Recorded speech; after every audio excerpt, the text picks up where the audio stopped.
Good afternoon, beautiful black people, and welcome to Black with No Chaser. Happy New Year to all of you. Man, it's been a minute since we went live. I'm CJ, CEO of Black with No Chaser, and I got my dog Rillo here with me, man. What up, Rillo? What's good, Brody? Man, look, I'm glad we doing this, man, to set the record straight. I think there's been a topic of discussion. I mean, I think a lot of folks, especially black and brown creators, dog, who operate in this space, make a living in this space. The recent rule by Meta is really a shift, a major shift in precedent of Very what we've soon. seen over the years. And really has hurt us. And we're not the only platform. But I think it's good to kind of set the record straight now about what this potentially may mean for just our communities and understanding that, deep fakes really in terms of like the inability to fact check for our communities is a real issue. And we know that we're usually the ones that's most at risk for issues like deep fakes. And so man, while some people may say this is the most patriot thing to do, I think that this is a callous and miscalculated step in Meta's, history in terms of access to their platform. So, but let's get into it, man. Yeah, man. So for those who are unfamiliar with what Cirilo is referencing right now, for a long, long time, probably since 2016, and really even before that, since before our inception, the way in which you were able to speak on social media platforms like Meta including Facebook, Instagram, and now Threads, and all of the networks that social media networks that are owned by Mark Zuckerberg. For a long time, there's been a significant amount of community standards in place. A lot of times, those community standards were controlled and checked by robots, AI, before we even started talking about AI like a chat GPT or some of the other forms of language and learning that are utilized through AI. And with that AI, a lot of times came along with it bias of what and how something can be spoken to. And many times creators, particularly black creators, were often suffering to the detriment of being able to speak on these platforms, Black with No Chaser included. This particularly rose to power. Interestingly enough, yesterday was the fourth anniversary of January 6th, for example. 4 years Mm-hmm. ago, Cirilo had a video go viral in which he was there uh, reporting live from the Capitol during the melee, during the insurrection.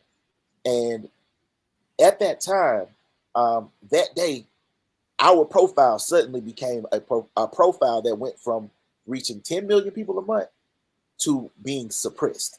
I mean, we were literally growing by 1,000 people a day at the time. And so it's very interesting that there is suddenly this hard pivot now that the political landscape seems to be shifting in a different direction.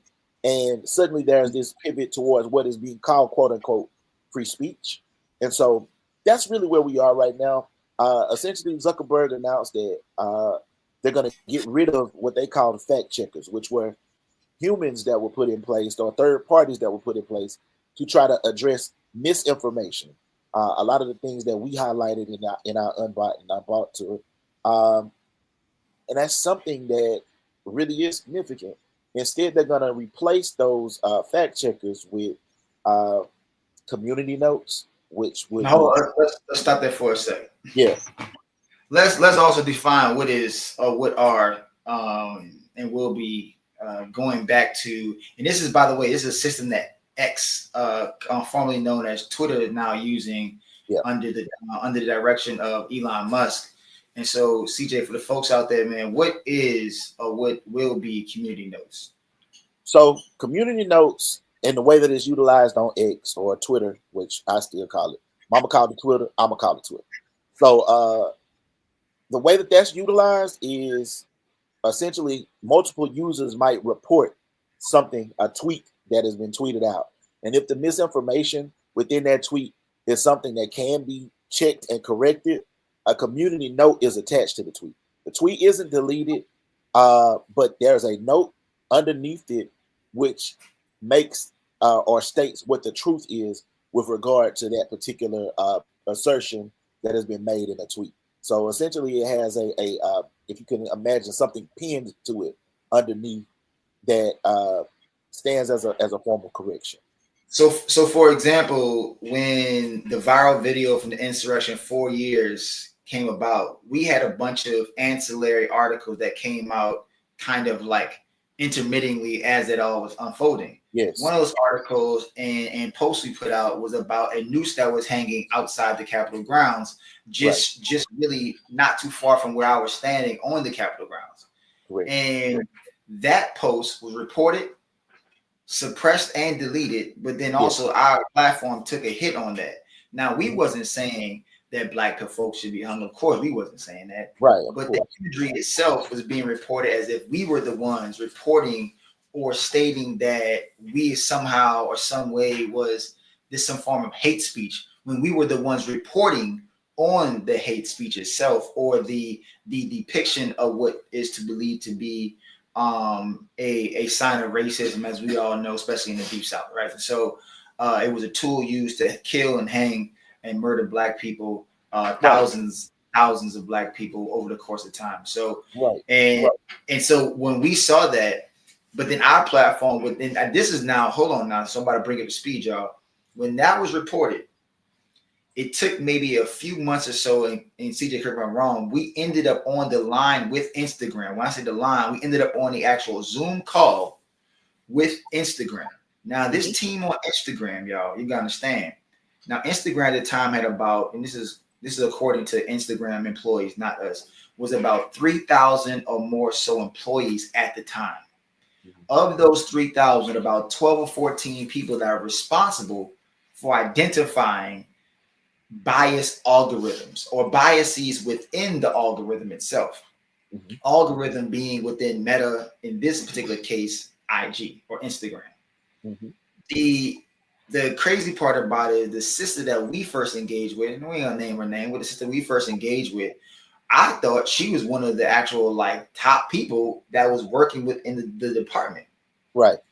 After about 2-3 meetings, we meet a couple of more people, and there's this white woman that jumps on, and she ends up being the person that is head of the department. Of the diversity, equity, and inclusion at that time. Diversity, equity, and inclusion, and then we got to know her, and her background ended up being a PhD in forensic bias or bias algorithm, some kind of crazy PhD that, like, honestly must be brand new because ain't nobody studying algorithm PhDs like that. Right. And so that's how we ended up being in touch with IG, because we were investigating at the time why our platform was being suppressed for reporting on things that were we had gone from being a platform that was generating 1,000 new followers per day. So that means within a week, we had grown by 7,000 to 10,000 new followers. Bro, we actually net negative followers now because of the suppressive algorithm. Yeah, we had gone from that to being able to virtually being able to not be seen. So what Cirilo is saying is, essentially, we posted a picture of a noose that the insurrectionists actually had outside of the Capitol on the day of the insurrection, in which they were stating, we are going to hang Mike Pence.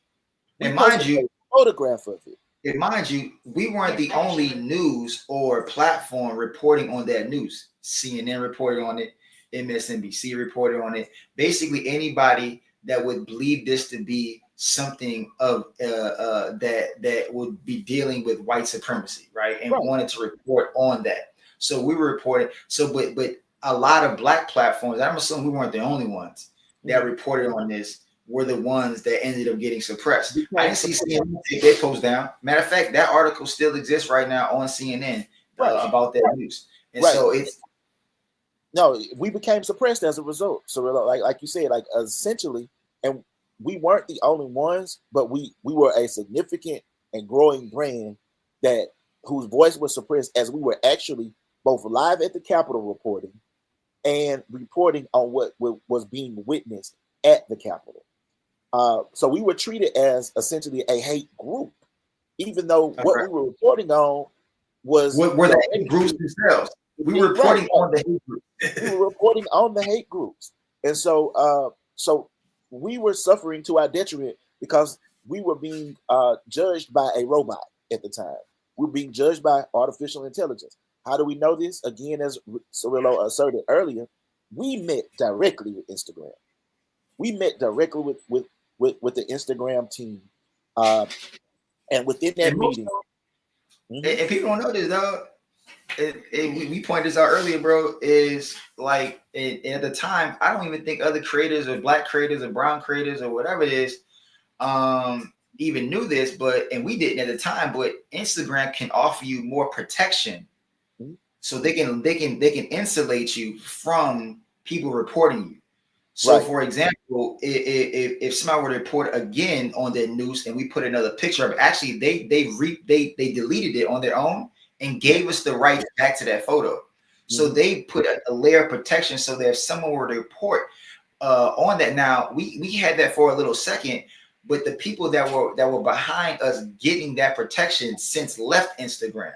right. So now the insulation that we had, we no longer have anymore. Right. And so let's So explain, let's explain what that insulation was. So the insulation was, instead of just being judged by a robot, we will allow a human to consider what this post is.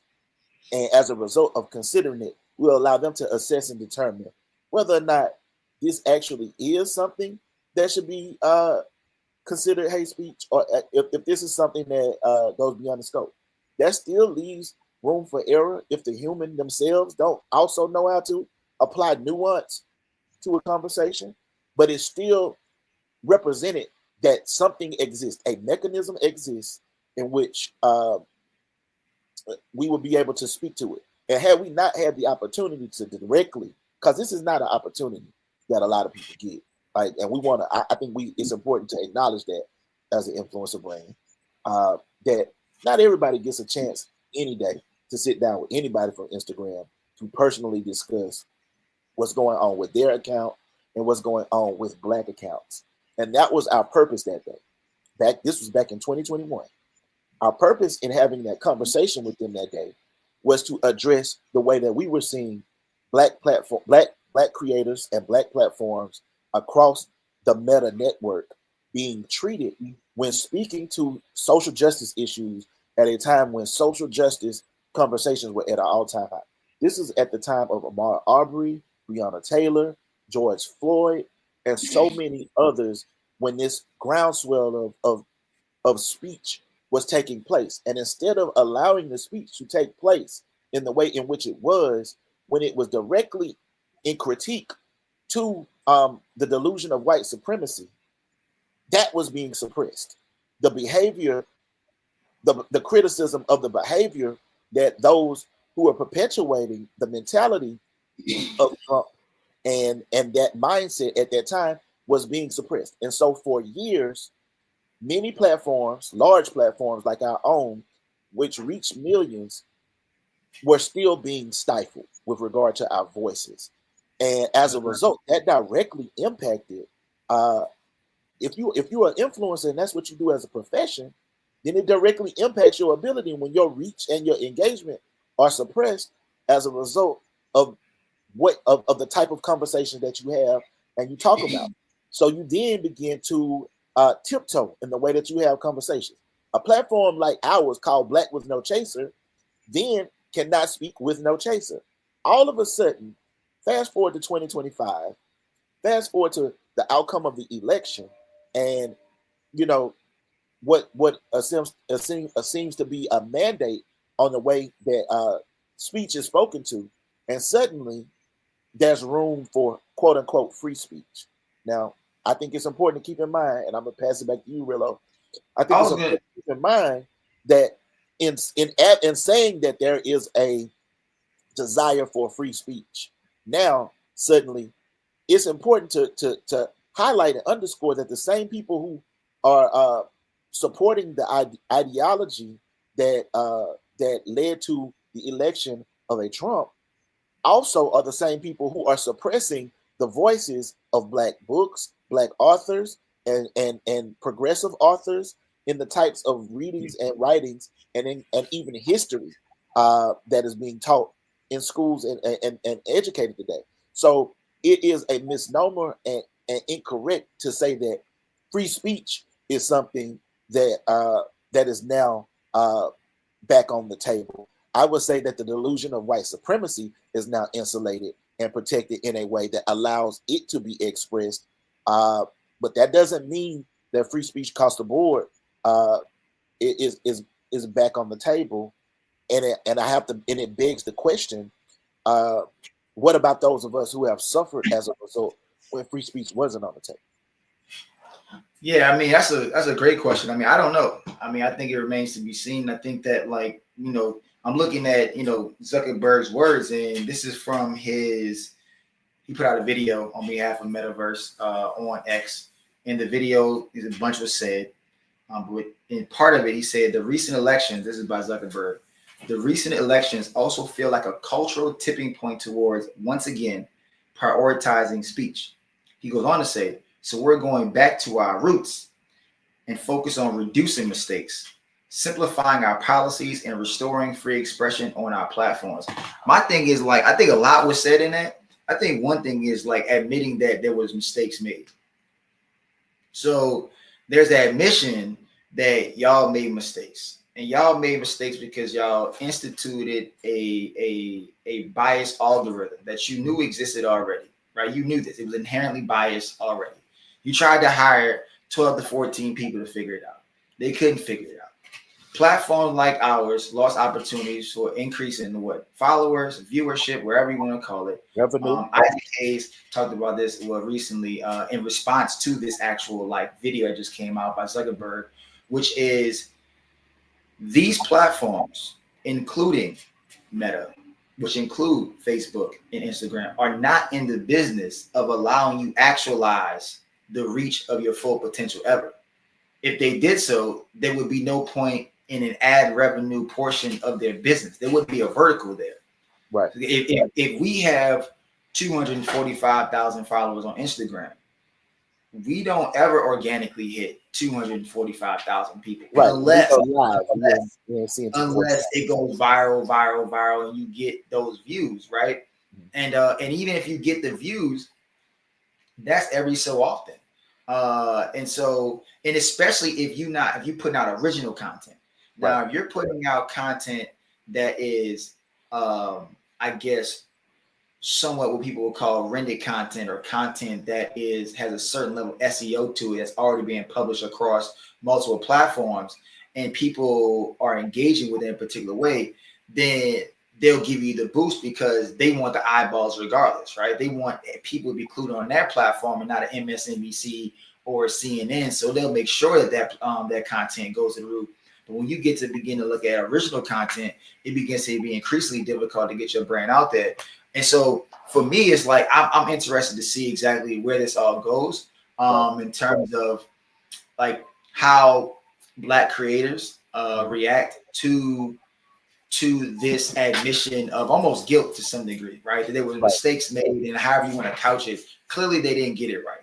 And by not getting it right, people earning potential was diminished by way of not getting it right.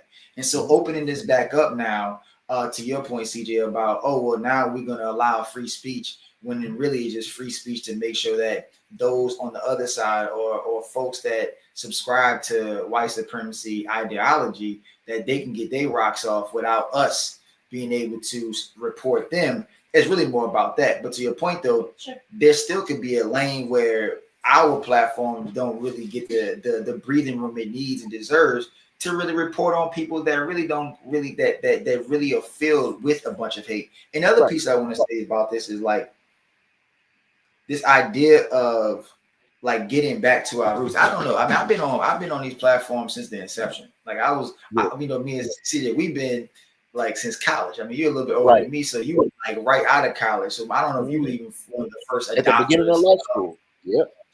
So we were back in 08, 04, right? When this really dropped on most, if not all, campuses. And I don't know. I'm talking about the roots of what all I remember back in the day was people just posting pictures and connecting with people.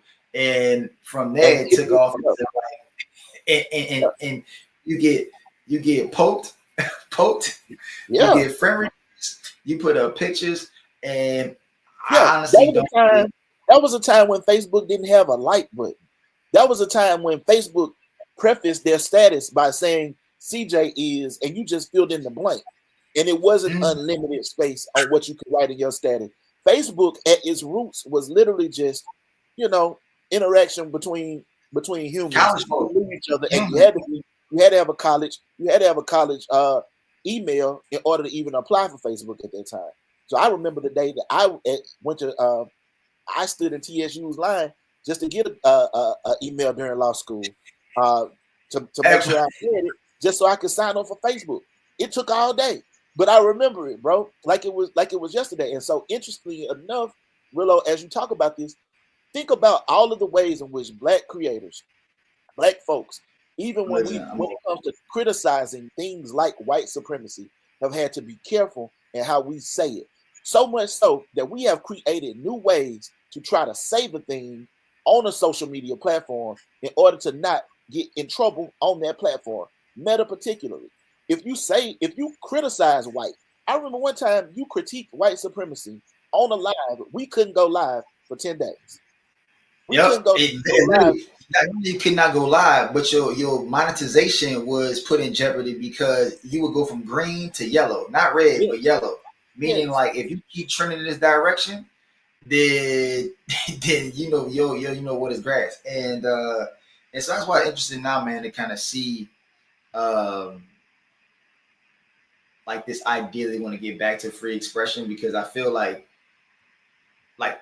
it's funny how, like, to your points here about how, like, you gotta, like, say certain things differently now. Like, you got people started spelling white people differently. You don't even like people with a Y. With a YT or WYPIPO, you can't even spell it. They interlated the word white and talking about white in a way that you can't even mention.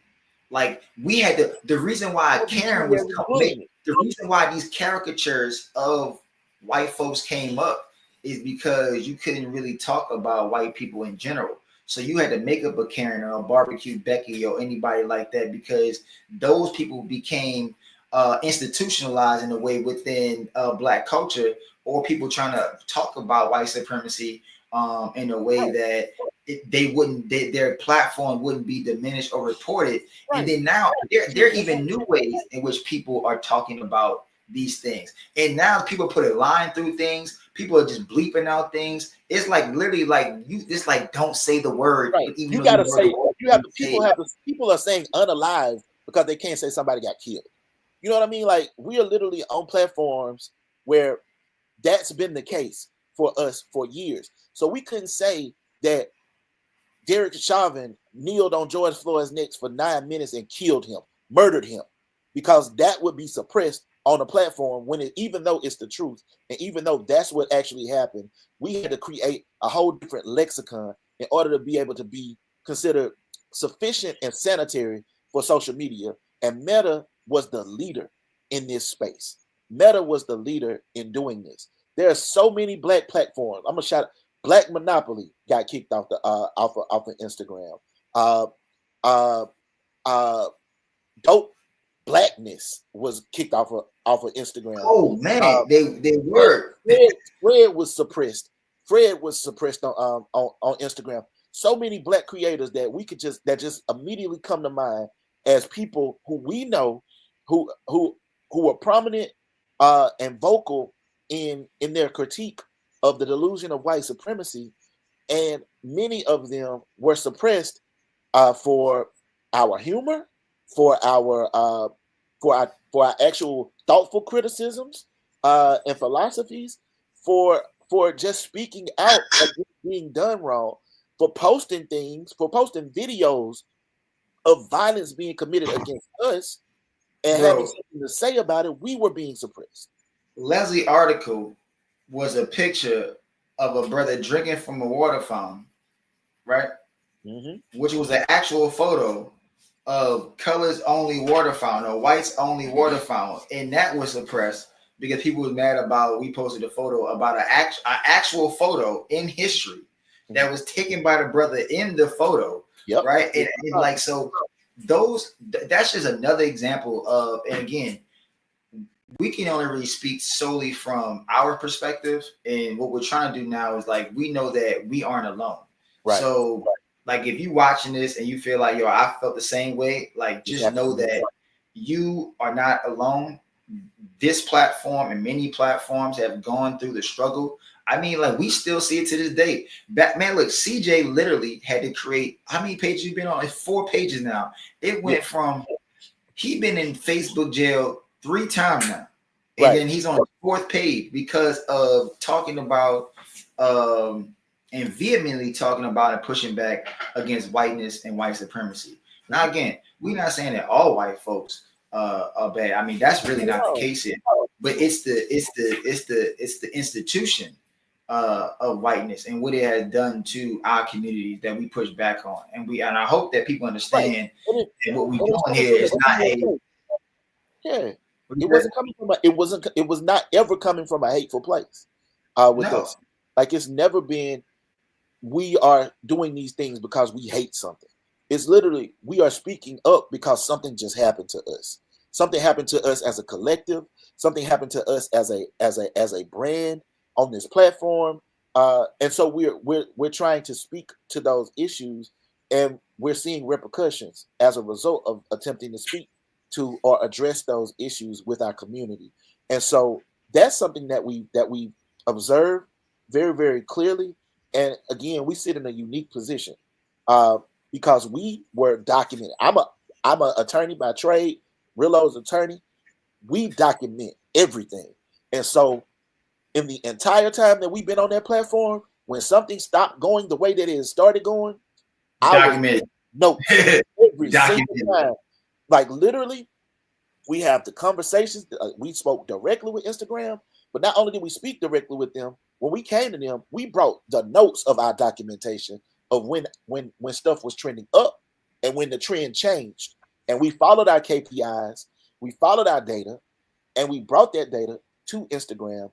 And in that meeting, we shared it with Instagram to the extent, Rilo, that I am almost certain that the information that we shared with them that day is the same information that was used when Adam Masori, who is the CEO of Instagram, went on Breakfast Club because it sounded like the notes that we had handed over.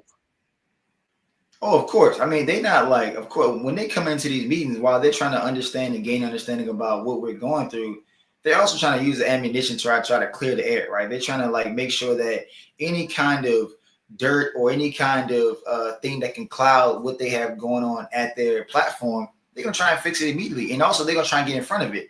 And so that's why sometimes I think that like it's interesting. Like you want to get in these rooms, you want to make the case for it, but is it better just to do like kind of what we did with Walgreens, which is basically just like call them out and then make them come to us instead of the other way around? You know, it was once upon a time when, you know, Black with No Chaser was truly public enemy number one. Like it was one of those platforms that had a certain level of bite that people were afraid that when we put you out on Front Street and we started talking about your company and you weren't doing right by our communities, then you know you had to come see us. I think part of the chilling effect of this kind of algorithm that was created was to suppress platforms like ours, right? So we had to start to figure out, well, is this story worth our platform being suppressed, right? Because if we put out every single thing that we saw, it became one of those things where it was like, damn, dog, like we gonna lose our ability to. We had to literally sit up here and be in meetings and go, we on the verge of either our platform being deleted altogether, or in the alternative, at minimum, being suppressed, or somewhere in the middle, we lose our monetization. Right. But it always trended with first you suppressed, then it came with some other flagrant warnings, like now you won't be able to monetize for the next 3-4 months. Right. We lost monetization on Facebook, I think, for almost a half a year. Oh, it was just like y'all shut down. Like, and so I think that like while you can't make money, they also are making sure that you won't even get into the ethos or the parameters by which you can make money. So like they flatline you all together. And then by the time we get back to it, people have said, I guess this platform not even posting anything anymore. They not popping no more. They not popping no more in the minds of the masses. Interestingly enough, I'm glad that you said that. Again, Leslie, who is one of our awesome contributors and writers, wrote an article about verses in 2020. In 2023, Facebook penalized Leslie for an article from 2020 saying that he was talking about a hostile act when he was talking about the verses between Jeezy and Gucci Mane. He was talking about the verses between Jeezy and Gucci Mane, and they said we were talking about a violent organization. We were talking about it. We were making threats. It was a violent organization. They suppressed us for a year. We just got our Facebook visibility back for real, to where we showing up in people's timelines again. We just got that back a year to the date of the date that they suppressed something that was 3 years old. The date that they pulled something off, and they made it so that you couldn't appeal it. They made it so that you couldn't see what it was that they were saying they suppressed or that they pulled, and they didn't give us an actual means to have a discussion with anybody real to try to course correct that. To try to course correct that. And so you ain't talking to anybody from Facebook. You're not talking to anybody from Facebook. Not anymore. Like there was more access. Which is what made our situation unique, right? We're not guessing at we're not guessing about these things that we're speaking to you all about right now. We know these things to be true, having had direct conversations with agents of Meta at the time about the ways in which Meta was applying these methods across the board. They acknowledged that they were suppressing information on January 6th or around the conversations around January 6th. They acknowledged that directly to us. I think that, I want to just talk more about these community notes, because I think on its face, it sounds like a good idea if we really believe that people were into facts. But as we know it, in terms of revisionists, right, and way like things happen, like you got, even just look at the actual idea of the insurrection, first of all, right? Just look at these two narratives. I may say insurrection. Another person could be like somebody, standing up for their country, and so if nobody really knew the facts about this, and we had to get it straight, and articles and community notes began to flood underneath that to help create or help someone understand it, you can create mass confusion on a very, very, very highly either political or something that is very important to something that's happening in the world today. And can you imagine people just throwing deep fake articles that lead to other discussions that lead into this is how I feel like this QAnon thing kind of happened, like these deep fakes that led into this, that funneled into that, and this conspiracy theory, and all of a sudden now you believe something that's a total farce. And so I really question that's why I think the tension here, and I think this information travels so fast, Rilo. It travels so fast. Think about that time, bro. Who had, it was somebody that had passed away, man, or they didn't pass away. But let's just say Jamie Foxx, for example, which is a lot of people saying Jamie Foxx passed away. Now look how word traveled with Jamie Foxx saying he had passed away. And in the whole time, Jamie Foxx was alive, right? To the point, he had to have a damn Netflix special to Netflix to clear the air about what actually happened to him. And so, to me, it's like, even from that standpoint, can you imagine the many of things that people can go back and go, oh no, this is what we really want to say, and we're going to create an article and a platform, and we're gonna flood the platform with so many articles to make it feel like it's real. Yeah.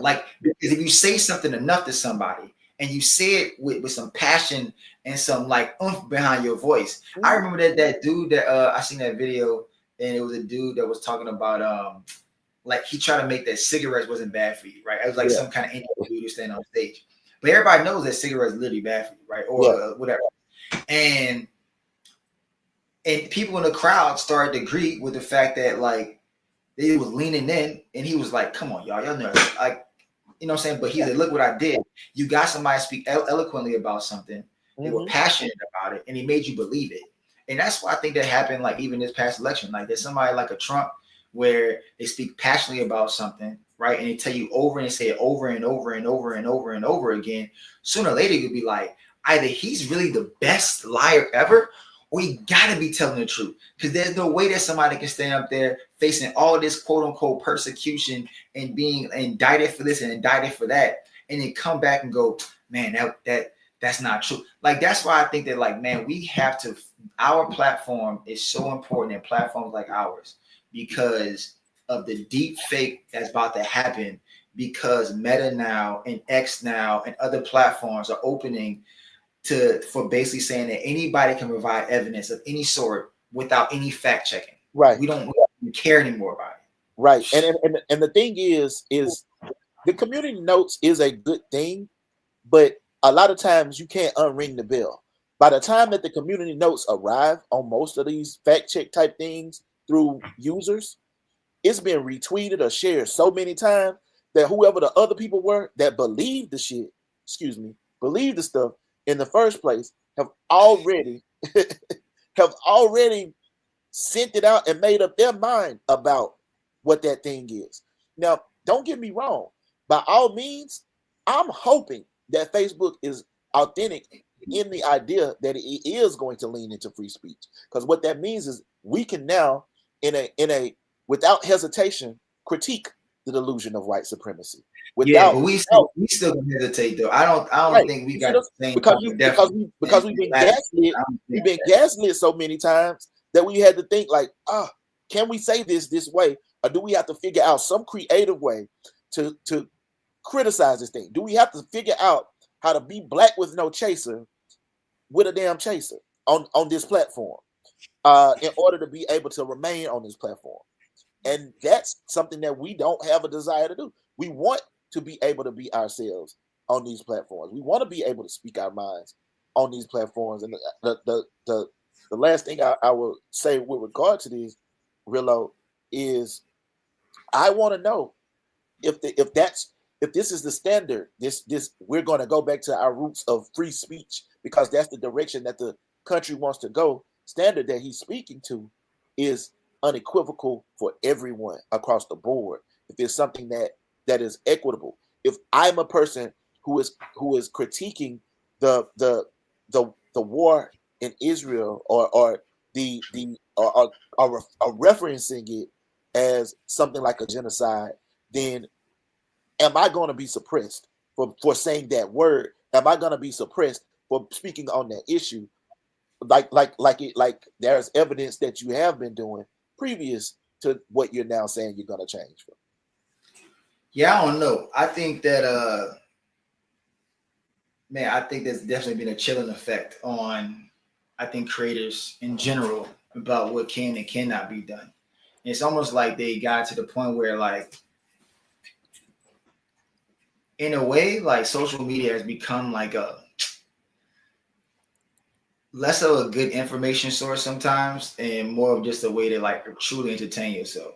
And I think that's really what they there's like a mind-numbing kind of like effect when you don't allow like real facts to pierce through the kind of veil of like lie after lie after lie. Or I mean, so I think that what I'm hoping is that we can get back to the substance of the matter, and at our core get back to really calling things as they are, because that's what a lot of people came to Black Women Chaser for, is like saying the thing that other folks just didn't want to say. We joke about this all the time, and like this is no knock on Blavity, but like I think that there was a thread that was like either you Blavity Black or you Black with no chaser. And we didn't make the thread. The thread was made because some way, somehow people felt like Blavity wasn't really Black with no chaser. And I think that that's part of what I would like to see us get back to. If we really getting back to our roots, and I don't know, like to the person that commented just now, they talk about us. They talk about us. They talk about Zuckerberg. Oh, no. I know. I like that. To me is like, I don't know what the roots. That's why I pointed out earlier, like, bro, Facebook started as this. I don't really know what getting back to our roots actually means, because Facebook wasn't an information place. It was a place of just meeting people on campus, or meeting or going. If you were a traveling student, you had a budget to go to some other campus. But other than that, the 4 years you was on campus when it first started, that was it. That was your network of people. So if you had 1,000 friends leaving your campus, I guarantee you the majority of folks that you will have friends with came from your institution, your college or university that you started at.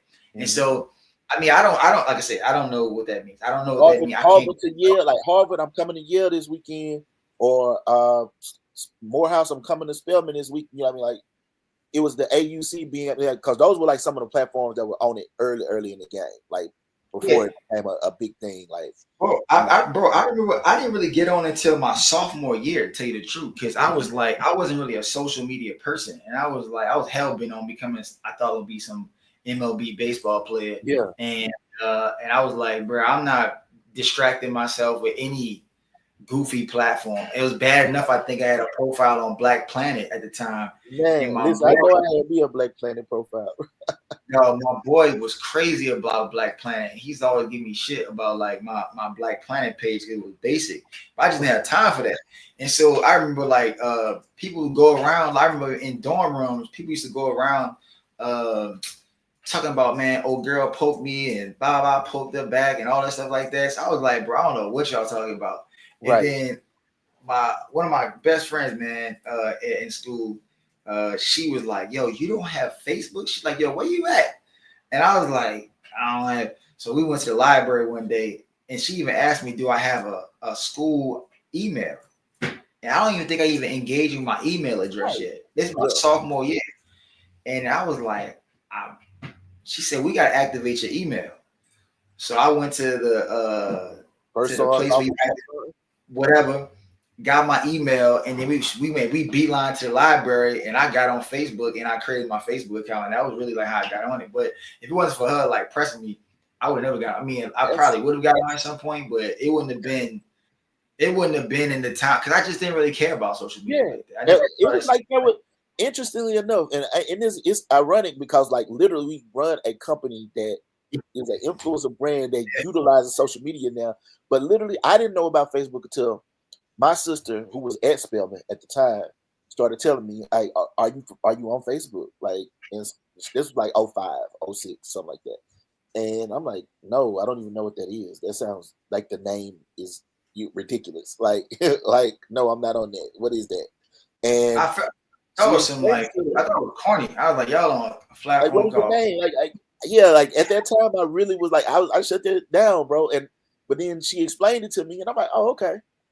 And she told me about it. I went to the bursar's office at Thurgood, TSU, and signed up. And ever since, like, obviously we have been moving into this atmosphere where we kind of began to understand it early.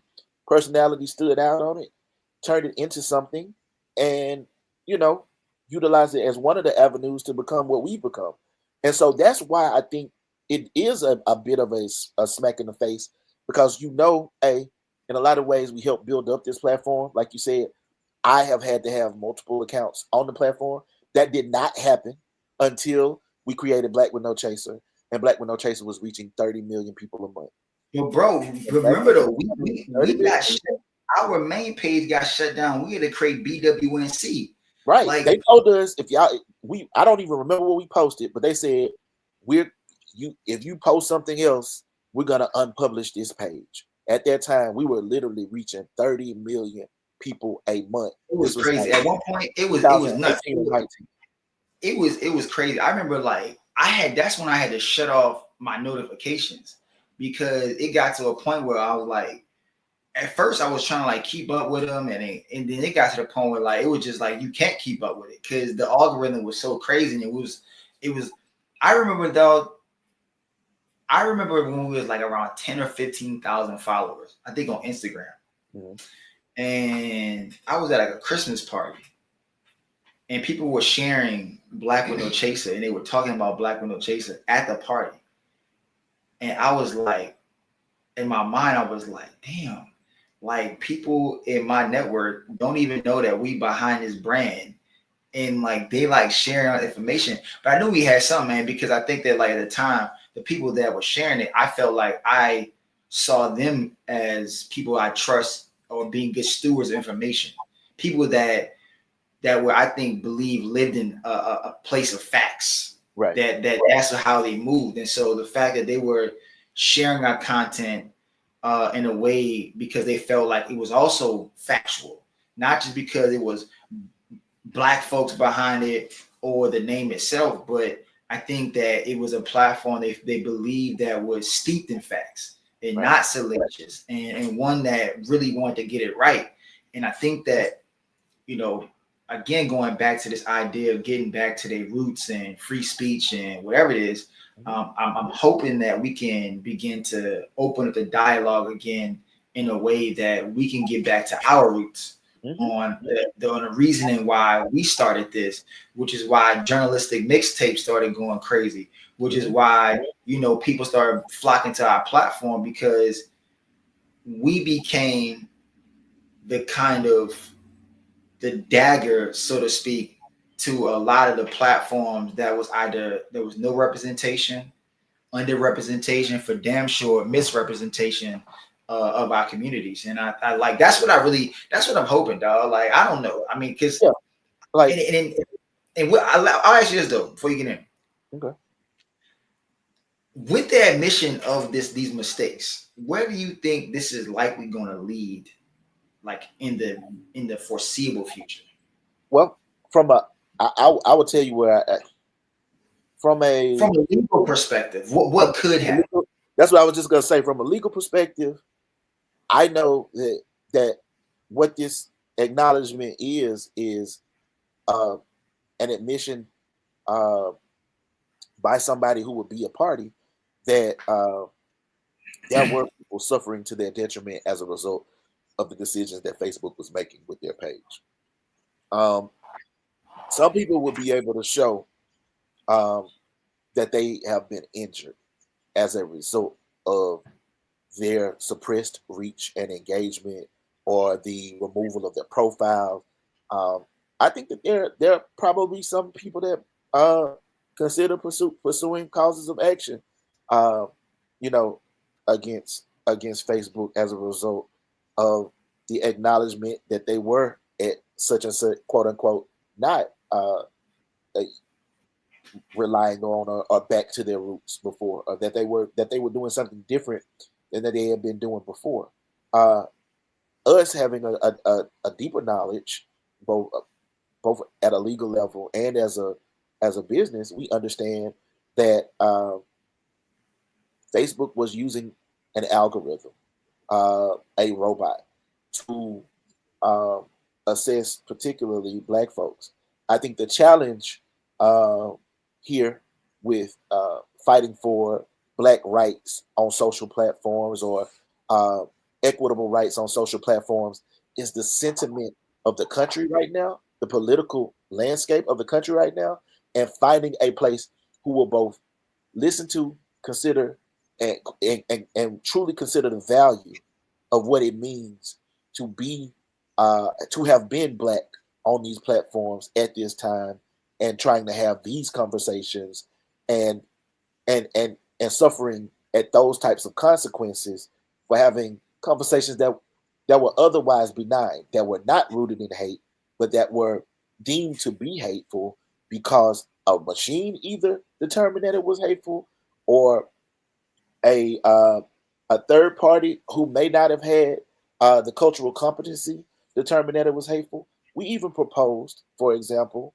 ways that a council made up of groups like ourselves and others who are creators and similarly situated could be relied upon to consult with platforms like Meta to do it.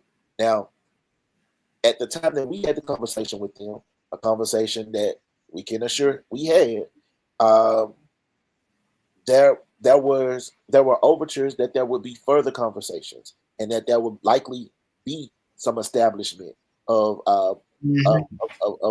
institutions and boards like this, and that that was a good likelihood that they probably would follow up with us based on the conversations we had. That never happened. That never Yeah, happened. they like While, Walgreens. They right, like while they, Walgreens, right, man.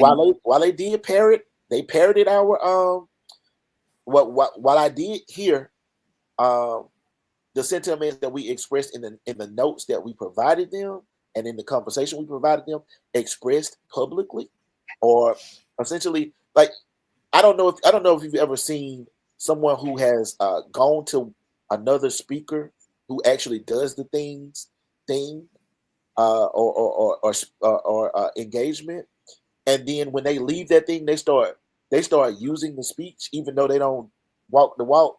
You know what I'm saying? Have you ever seen Yeah, I know that? what you mean. Like they almost like it's like they it's like they did what the Greeks did with the ancient chemists, right? They like the culture, couldn't really understand it. So you know what? Though we're gonna package it up in a way where we can make it Yeah, work. that's Like they, that's what it felt that's kind like. of more or less like what happened. Yeah. Yeah, co-opting, like a co-opting of our language to a certain and of our knowledge about and our observations Mhm. that went from, hey, we are listening to you, to, hey, we are going to use this language to say how we are addressing the issue, which if they were actually addressing the issue, it would have been fine. Honestly, I would have felt fine if the words we said to them resulted in them moving differently, but it was not. That didn't result in them moving differently. It resulted in them talking about moving differently, but it was not until Trump got elected and until this mandate of essentially this mindset from a legislative standpoint, executive standpoint, and judicial standpoint came to be the mindset that is going to be uh, federally what we experience across the board, both in Congress, Senate, and the presidency, as well as the Supreme Court, that all of a sudden now we're going to take a different look at how we have these conversations around uh, speech for real. But how do you feel about this though too? So so in the wake of Zuckerberg's latest statement on kind of getting back to his roots and ending fact checking and getting more to community notes, Trump comes out. And this is from Business Insider. Trump comes out and says Mark Zuckerberg is probably responding to his previous threats by changing Meta's direction. So essentially, Trump was saying that, look, I'm elected now. I'm the big dog in the pulpit, and so like I'm gonna use the weight of the United States government to come after you. Like, what effect or how much of effect do you think that those words had on Zuckerberg? But really, just looking at the entire like tech I, landscape and seeing how they all moved right before the election when they finally, because it's weird because all of them kind of had this like we're gonna wait and see, and they were inching towards backing Kamala, but something happened right before the oh election. yeah, they knew Something, something. They knew something, dog. and they all did an about face and was like, "We not supporting anybody. We gonna just see what happens." And Mhm. even with the Wash poll, right? Wash Right. poll always endorses a candidate, Hmm. and in this particular instance, the first election in decades Hmm. that they All have of not. them, they were hands off. They were hands up, and so like now we see Zuckerberg taking more of a hands off approach to social media and allowing the community to kind of like police itself. I mean, like and it's kind of ironic about the community policing Mhm. idea of like community policing on social media, but Right. black folks have been trying to defund the police to so to speak Right. to find We were being policed both on and off the platform. We were being yeah policed in our communities, and we were being yeah. policed on social media platforms to the extent that we couldn't even talk about being policed off of social media platforms in the way that we could. So, but what do you think that means? Like, do you really think that Donald Trump is bullying Zuckerberg into moving in an X way of doing things? Well, Do you think Zuckerberg really wants to get back to that, or is that I, because Trump bullied him into it? I think it's kind of twofold. But yes, to your point, yeah, I think that yeah, he definitely is getting bullied, and he's getting bullied because Trump has the backing of Congress also, and he got the backing of the Supreme Court.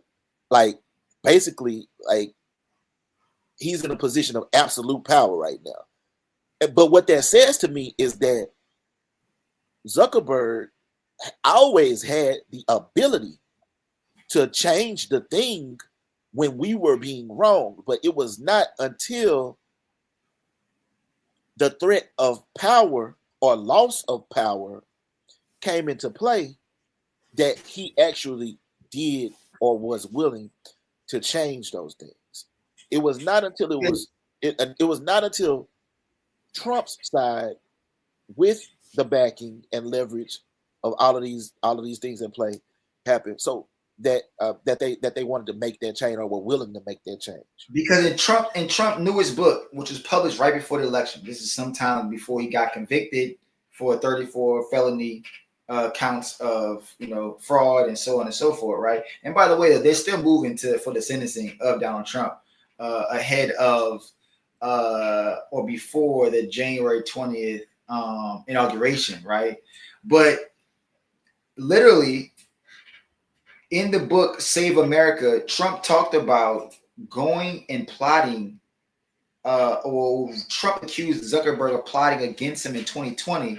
And in return, Trump said, I'm basically in his book called Save America, is going after him for his plot against the president. And so essentially Trump is saying that, like, look, in his book, that you're going to spend the rest of your life in prison if you don't change your tone. And so now I don't think that Zuckerberg ever thought that Trump would be back in this position. Right. And now that he is, he's like, hold on. So I got to play nice sandbox. So like, imagine the idea of somebody weaponizing the presidency, weaponizing government to leverage one of the most powerful, if not the most powerful social media platform in the entire world. Bro, this man said that the government is being weaponized against him, but in return, he's coming back. He's going to weaponize the government against you.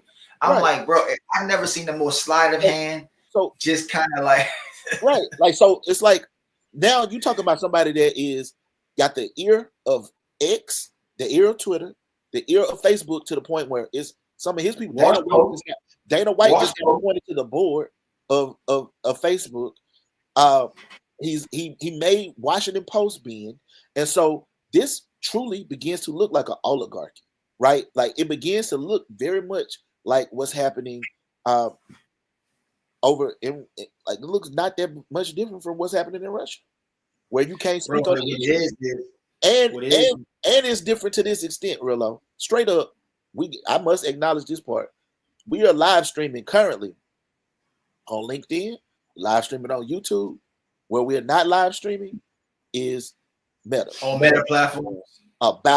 In a discussion about Meta. Why? Because we just got our stuff back. We just got our stuff back in a position to where we can actually do this. So we're having this conversation on platforms that we feel at least we might be safe to have the conversation. Yeah, and that's that's just tough. Like it's like I feel like that's why I think that, man, like I don't think it's really for real. I mean, like, I guess you could test the water. You're gonna have to test it eventually. Yeah, I mean, I guess you gotta test it eventually. I think that, like, I mean, I don't know how far you really go. I don't know, like, how far you will ever really get to go. Because let's say, for example, like we go in one of our articles, the attraction about Trump, right, and in his presidency. And let me just state this: because Trump is going to be America's president, a lot of people say that they want Trump to fail, right? Like, and I don't know what failure looks like. Maybe failure looks like in a weird kind of sense, like that he actually does well for America. And then because I don't, because a Trump winning, whatever a Trump winning looks like, is not good for the majority of Americans. Like, it's just not. And I hope, and like, it's funny because you look at a lot of like Democratic elected officials, and they're trying to be hopeful around working with this president. And I think that like any elected official, Republican or Democrat or independent or whatever, what have you, we have to still remain critical of our elected officials no matter the party. I don't think that Black Window Chase is here to only go Republicans ain't what. Like, they got a lot of Democrats that need to get on their job. And what I want us to get back to is being a platform that's objective as it pertains to the uplifting of or the impact that politics and policies and communication has on our communities. Right. I don't really care who's in office. I think that we need people in continuously to hold these corporations and elected officials and institutions that serve us to their feet to the fire, because that was the impetus, really, at least one of them, of why we started this thing. So I think that, look, we're gonna keep doing and pushing back against, we're gonna fight the power and white supremacy and whiteness. But at the same time, though, I think that every elected official should know that if you ain't showing up right, that it could be you next in the crosshairs of a Black window chaser. And that's what I really want to get us to get back to. And is that anybody moment. When he says crosshairs, I even feel like we got to clear that up. When we say crosshairs, we mean the crosshairs of our critique, not anything else. We don't necessarily mean physically in our crosshairs, but I mean in the critique or in the spirit of exchange of ideas, knowledge, information. That to me, that's what we need to get back to. We are unafraid. We never left it. Yeah, we are unafraid. We never left that place. Yeah, but if we gonna have free speech, then God damn it, let us have free speech. It need to be free all around, and that's what we saying. If it's gonna be free, let it be free, and don't suppress us for speaking up when we call bullshit on what's about to take place, regardless of who it is. Because when you said what you said about those Democrats that's talking about they're gonna be trying to work with them, I think that's why they winding up having to try to work with them. It's for trying to be too damn flexible in years past when dealing with people who were clearly obtuse. But that's another conversation for another time that we will get into, and we will get into them on these platforms. So we're looking forward to it. If you are a creator that feels like you were suppressed during any time between 2016 and 2025 over a course of the last 9 years, if you feel like, particularly if you're a Black creator that feel like you're suppressed, reach out to us, get at us, let us know your story. We want to know it too. We want to hear about what you experienced, because like we said, we had a direct conversation with them, and we want to know if that pattern existed with you as well. So we're looking forward to talking with you out again, man. I'm CJ, CEO of Black Widow Chaser, and I'm Cirilo, man, Chief Innovation Officer, dog. Look, y'all get at us. Y'all can find me on across all platforms. Cirilo Monego 3 across all platforms. CJ is CJ Lawrence Esquire ESQ. CJ Lawrence ESQ. Yeah, man, y'all get at us. If y'all got any questions, I'm happy to answer any. If y'all got news, things in politics, things y'all want us to kind of break down. We love kind of going through the rigmarole, if you will, to get y'all the best information possible. And if we can't, man, we're gonna bring on somebody on here that can really break it down for you in the best way possible. So that's right. With that being said, man, like we hopefully we added a little context and about what happened recently with Zuckerberg and really him being bullied by Trump into submission because. I gotta think that Zuckerberg didn't act because he wanted to act. I think he acted. I definitely think he dancing to a different tune right now. You know what I'm saying? Because he definitely could have acted when we were saying things. That's exactly what I'm saying. He could have acted a long time ago. He started acting now because of the person who has the ability to leverage the conversation.